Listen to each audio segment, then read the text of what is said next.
Olá, meus irmãos, eu sou o PH Pereira do canal Mergulhando nas Escrituras, ok? O vídeo de hoje, ele tem um endereço específico e é destinado especificamente para vocês reformados, ou melhor, os modernos reformados.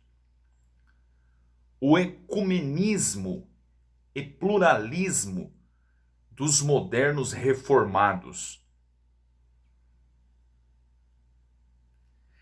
Eu estava, durante esses dias, pesquisando algo no YouTube e me deparei com uma pregação de um pastor pentecostal assembleiano, falando muito bem do calvinismo e dos calvinistas. Eu gostaria de colocar um trechinho aqui para os senhores. Notem. Da manifestação. E aí nós entramos numa encruzilhada teológica gigantesca. Os pregadores das nossas convenções hoje, eles não têm a mesma mente que nós temos. Os nossos púlpitos estão cheios de calvinistas, que não creem em profecia, que crê com reserva nos dons do Espírito Santo, que crê numa graça sem compromisso. As nossas convenções, quem está pregando são os presbiterianos. De tão ruim que nós estamos, os presbiterianos estão nos ensinando a buscar Deus. Porque o nosso conceito teológico foi para debaixo da cadeira da igreja. Quando eu ouvi... Concordo em partes. Na última palavra que ele falou, ele disse que nós estamos tão ruins de Bíblia, né? Uma referência aos pentecostais. De fato, vocês são ruins de Bíblia. A teologia de vocês é rasa. Mas o meu endereço são os reformados. Vocês acabaram de ouvir o que esse pastor falou acerca dos calvinistas, que eu vou definir o termo calvinista daqui a pouco também. É exatamente isso o que os pentecostais pensam de vocês. Na cabeça de um pentecostal, o calvinismo não é uma doutrina bíblica. A predestinação não é uma doutrina que fora exarada da Sagrada Escritura. Não. Para um arminiano ou pentecostal, o calvinismo é heresia. É uma doutrina diabólica. E é esse tipo de gente que vocês ficam pagando pau e considerando como irmãos em Cristo e salvos. Agora deixa eu dizer um negócio para vocês também. Eu não nego o fato de que um arminiano poderá ser salvo. O dia que ele largar com essas doutrinas falsas, heréticas, blasfemas e que confrontam o soberano Deus, eles serão salvos. E eu vou considerá-los como meus irmãos em Cristo. Mas enquanto eles continuam com essa mentalidade contrária à palavra de Deus, não há como eu considerá-los como irmãos.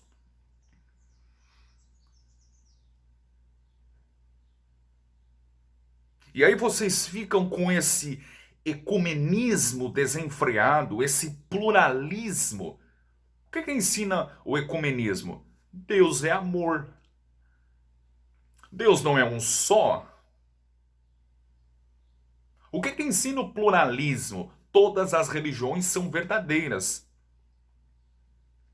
E é essa mentalidade que vocês estão defendendo de forma sorrateira e que está criando forma, corpo no campo reformado. Ecumenismo e pluralismo puro e vocês não estão enxergando. É exatamente isso o que um pentecostal pensa de vocês. Isso não é novidade para um pentecostal pensar assim. Porque, aliás, as Assembleias de Deus proíbem os assembleianos de lerem literaturas calvinistas ou reformadas. Veja bem, no simpósio de doutrina que ocorreu no dia 15 a 18 de julho de 1997, um conselho de doutrina na CGADB, e isso foi publicado no jornal Mensageiro da Paz, na página de número 2. Veja bem, o que a CGADB declarou acerca do calvinismo e orientando os seus congregados a se fazer com literaturas calvinistas.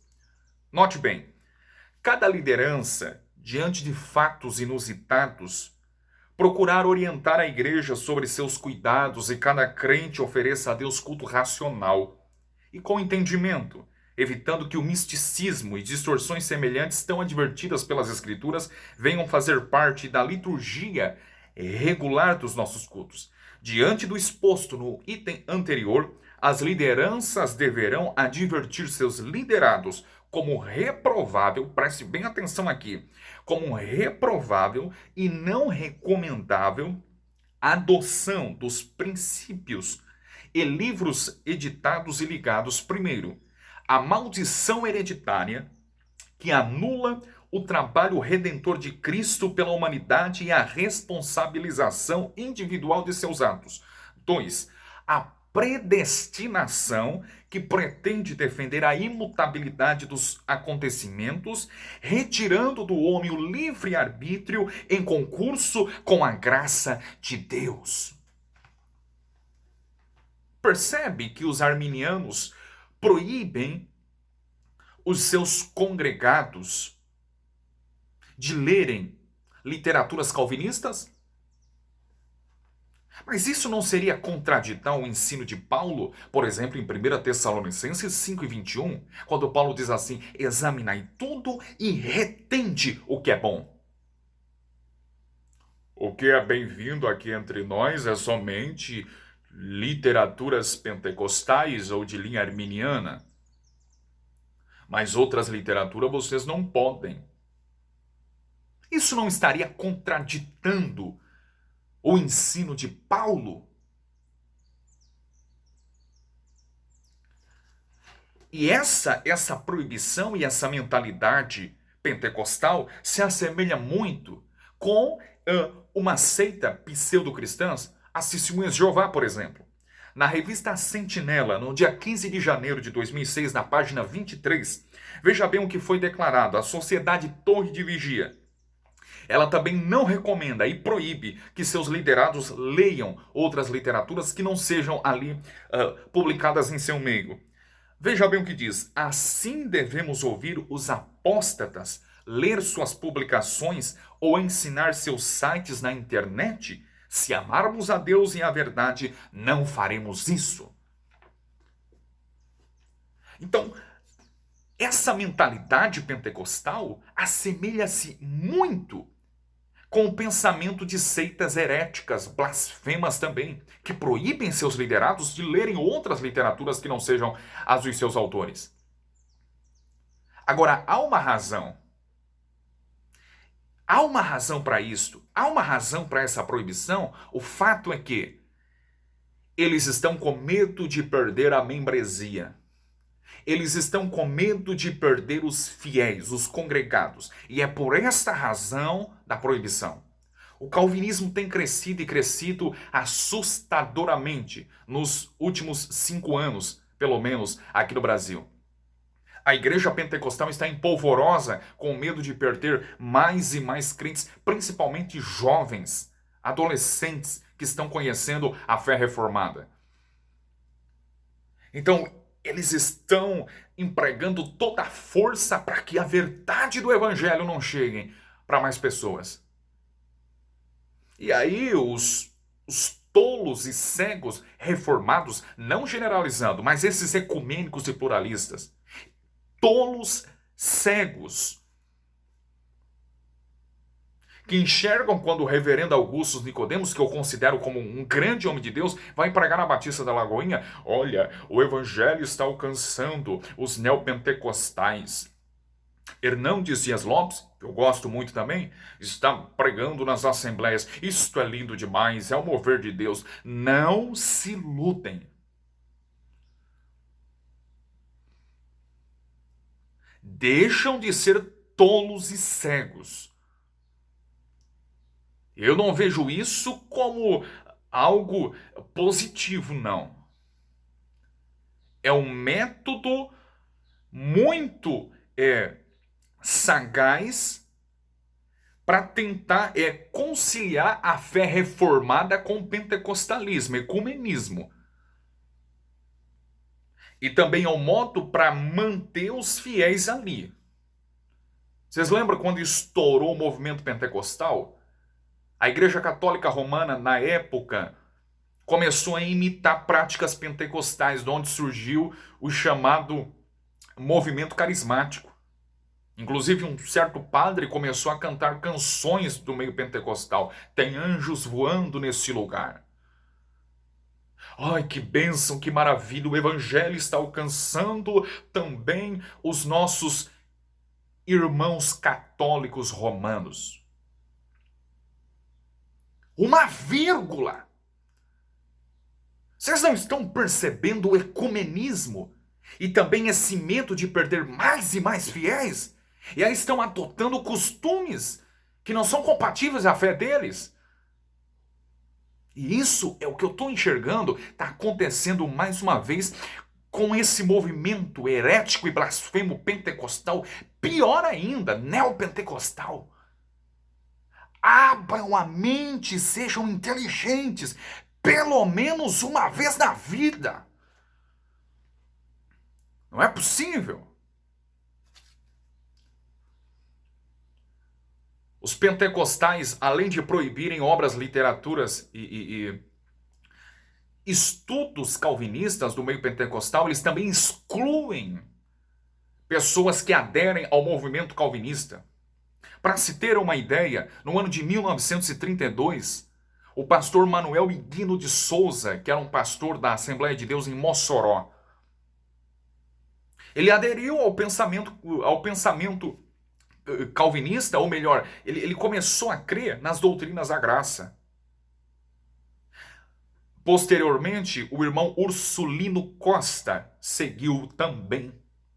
A Assembleia de Deus ficou empolvorosa e, numa convenção geral, enviou um grupo de obreiros para tratar esse caso com o pastor Manuel Higino de Souza, para tentar convencê-lo. Mas o pastor Manuel foi firme em suas convicções e não oscilou, não titubeou. Como a Assembleia de Deus naquela década percebeu que o pastor Manuel não iria dobrar-se perante essa teologia fajuta, rasa, diluída, herética e blasfema, a Assembleia de Deus na época considerou pastor Manuel, o irmão Ursulino Costa, como rebeldes e os excluiu também da comunidade assembleiana.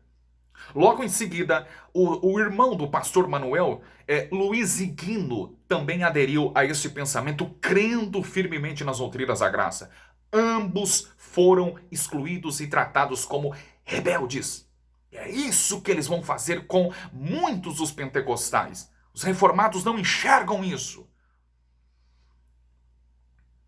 Como conciliar o pentecostalismo com a fé reformada? Não tem como. É o oposto.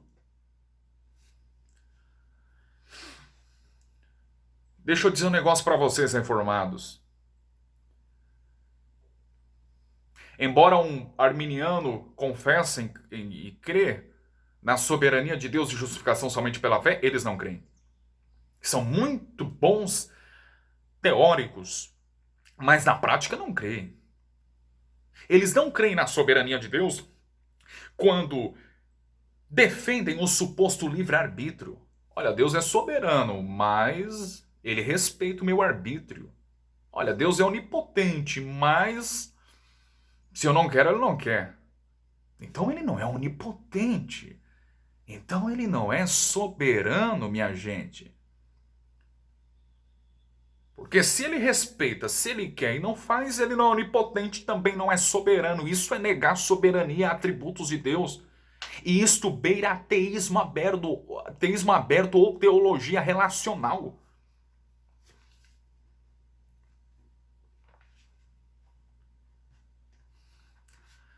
Quem sempre defendeu o chamado livre-arbítrio foram os hereges e nunca os cristãos ortodoxos, bíblicos e sérios. Veja, por exemplo, no Concílio de Trento, no dia 13 de janeiro de 1547, na seção 6ª, capítulo 16, 15º cânon, diz assim: se alguém disser que depois do pecado de Adão, o livre-arbítrio humano se perdeu e foi apagado, ou que sua existência é puramente nominal, um nome sem substância, realmente uma ficção introduzida na igreja por Satã, que seja anátema. É isso que os hereges pensam sobre aqueles que se opõem, são avessos, são antagônicos ao livre-arbítrio. Para eles nós somos anátemas, nós somos blasfemos. Livre-arbítrio sempre foi tratado pela igreja bíblica, pelos grandes teólogos da igreja, como heresia. Então, da onde que vem esse pensamento arminiano pentecostal de defender o livre-arbítrio? Da Bíblia não foi. De teólogos sérios, reformados, também não foi. Da onde que tiraram? De Pelágio, de Socino, do romanismo, do espiritismo, do islamismo, de todos os ismos existentes. Aí vocês ficam defendendo essa gente. Vocês não consideram um católico romano como irmão em Cristo, creio eu, não é? Vocês não consideram eles. Por que considerá-lo também pentecostal? Veja também no Catecismo da Igreja Católica, nas páginas 115 e 116. O pecado original é a privação da santidade e da justiça originais, mas a natureza humana não é totalmente corrompida. Os primeiros reformadores protestantes, ao contrário, ensinavam que o homem estava radicalmente pervertido e sua liberdade anulada pelo pecado original, identificando o pecado herdado pelo homem com a tendência ao mal, que seria insuperável. Pelo pecado dos primeiros pais, o diabo adquiriu certa dominação sobre o homem, embora esse último permaneça livre. Olha só o que um romanista fala sobre o livre-arbítrio. Não é muito parecido com o que um arminiano ou pentecostal pensa também? Martim Lutero declarou nas obras selecionadas, no volume 4, página 19, o livre-arbítrio não passa de uma mentira. Aí vocês se dizem reformados. Estão defendendo aí heréticos, cegos, tolos. É meu irmão. Então tá tudo numa boa. Católico é irmão, espírita é irmão, porque todos eles defendem o livre-arbítrio. Todos eles defendem a salvação por obras. Então todo mundo é irmão. Todo mundo é salvo.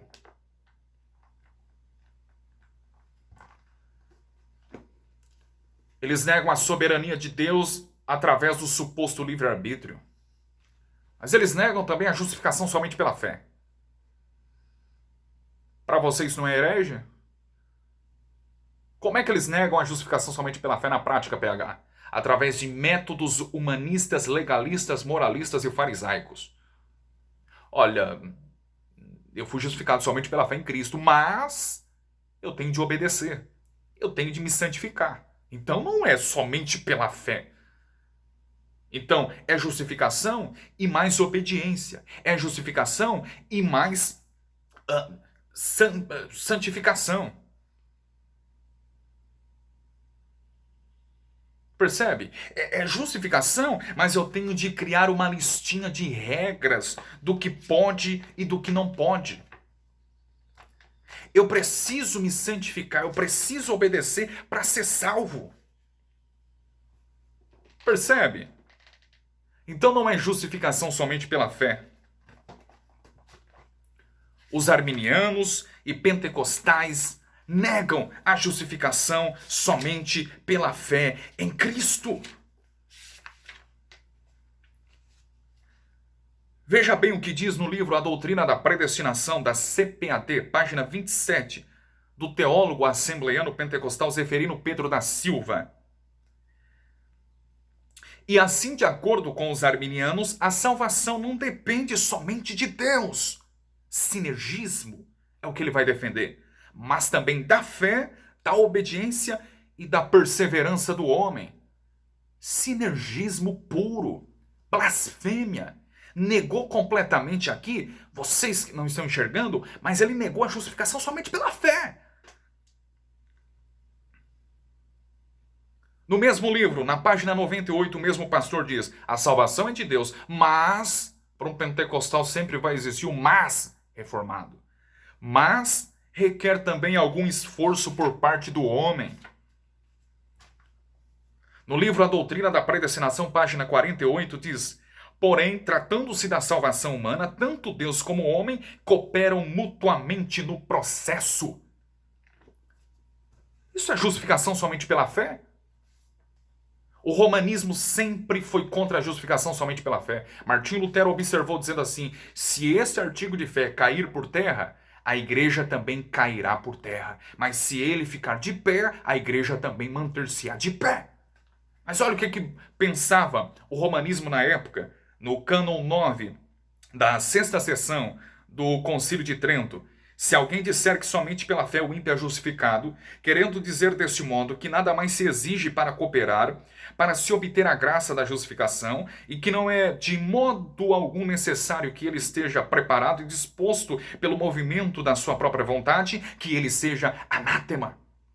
No livro Os Credos do Cristianismo, volume 3, página 112, de Philip Schaff, declara isso e traz-nos essa informação. Percebe que os arminianos e pentecostais reformados defendem exatamente o que um romanista defende e crê. Nós cremos na justificação, cremos na soberania, mas na prática rejeitam e negam completamente as suas teologias. Ai, se vocês calvinistas falassem mais sobre o Evangelho do que sobre Calvino, meu amigo, vai estudar história também. Porque na cabeça de um arminiano, ou até um reformado, né? Que esse ecumenismo já infiltrou-se, imiscuiu-se de tal forma, mas na cabeça dessa gente, quando alguém se intitula calvinista, é porque é um defensor de João Calvino. Vai ler a história. Quem foi que te disse que foi Calvino quem desenvolveu, quem criou as doutrinas da graça? Aliás, os reformadores não tinham nenhum interesse de trazer alguma novidade para a igreja. Eles apenas redescobriram as antigas doutrinas da graça, não trouxeram nenhuma novidade. Eles apenas reformaram a igreja. Uma teologia que enfraqueceu-se por causa dos heréticos. Eles queriam redescobrir e não criar nenhuma novidade. Logo, João Calvino bebe da fonte que Martinho Lutero bebeu. Martinho Lutero bebe da fonte que Santo Agostinho bebeu. Santo Agostinho bebe da fonte que o apóstolo Paulo bebeu. E o apóstolo Paulo bebe da fonte que é o próprio Cristo. Percebe que é uma sequência muito coerente? Essa teologia exara da mente do próprio Deus, da própria Escritura, do próprio Cristo. Não foi Calvino quem criou. Aí eles dizem, calvinismo, os calvinistas são pessoas seguidoras de Calvino. Você sabe que, na verdade, quem criou termos como luteranos, calvinistas, não é? No contexto da reforma, foram exatamente os oponentes de Lutero e de Calvino, que criaram esse nome, esse termo no sentido pejorativo, para aqueles que aderiam à teologia de Lutero e de Calvino. E aí começavam a dizer, olha, eles são defensores, são discípulos de Lutero e Calvino. Não eram discípulos, seguidores defensores ferrenhos de Lutero e Calvino, não. Eles levantaram a bandeira do Evangelho e a mesma teologia de Lutero e Calvino, que já veio de outros grandes teólogos, filósofos, pensadores da igreja. Eles não criaram nada. Calvino, por sua vez, foi apenas um sistematizador daquilo que já havia sido ratificado por cristãos que vieram antes dele. Então as pessoas tendem a dizer, calvinista é quem defende João Calvino. Não. O próprio João Calvino, minha gente, ele tinha tendências a defender algumas ideias que, na verdade, que são sutilmente defendidas pela teologia calvinista, que foram desenvolvidas posteriormente de Calvino. Se você quer chamar alguém de um defensor ferrenho de tudo que Calvino disse, se você quer chamar alguém que é um idólatra de Calvino, né, que tudo que Calvino fez, e falou, escreveu, se você quer dizer que essa pessoa é um defensor ferrenho de Calvino, não chame de calvinista, chame de calviniano. Talvez um termo técnico mais adequado seja esse, calviniano. Porque calvinistas, estude a reforma. No contexto da reforma, o termo calvinistas era um termo muito abrangente. Ele não restringia-se apenas aos 5 pontos. Mas alguém que defendia o batismo infantil, o aliancismo, né? A guarda do domingo, era chamado de calvinista. Então as pessoas hoje se autodenominam, sou calvinista. Não, você não é calvinista. Um calvinista, no sentido pleno da palavra, ele defende o aliancismo, o pedobatismo, a guarda do dia do Senhor, o domingo.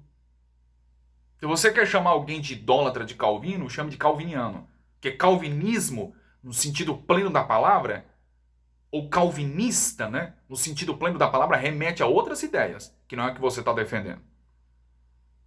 É igual aquele velho e antigo termo reformado. Eu vejo tanta gente, até pentecostal, né? Sou reformado.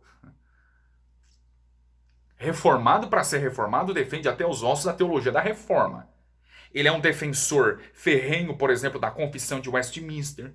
Na questão do casamento, ele é um defensor da posição erasmiana. Do batismo infantil ele defende. E por aí vai outras doutrinas. Você não é reformado. Mas eu creio na tulipe. Então você é simplesmente um cristão monergista tulipado.